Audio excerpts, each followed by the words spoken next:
Libo-libong pulis din ang ipinakalat sa iba't ibang probinsya sa bansa para magpatupad ng COMELEC checkpoint sa pagsisimula ng election period.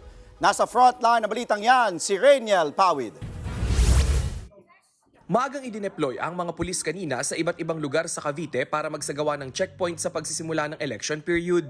Sa buong probinsya, 23 COMELEC checkpoints ang itinayo, kabilang ang sa Bacoor pati na malapit sa South Luzon Expressway sa Carmona.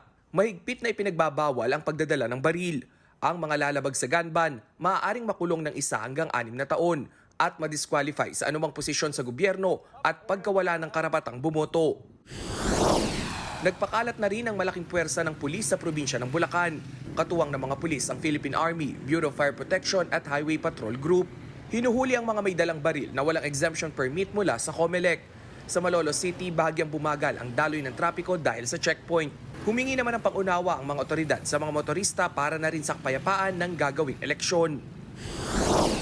Mahigit 1,000 pulis at security forces naman ang ipinakalat sa probinsya ng Aurora. 13 COMELEC checkpoints ang itinayo sa buong probinsya kasama ang mga boundary checkpoint. Binigyan diin ang pagsunod sa plain view doctrine kung saan tinitingnan lamang ang anumang bagay na makikita sa labas ng mga sasakyan. Hindi inobliga ang mga driver at pasahero na bumaba ng sasakyan. Sa ngayon, wala pa namang naitalang lumabag sa gun ban. Nagbabalita mula sa frontline, Rainiel Pawid, News 5. Mga kapatid, Andre Felix po.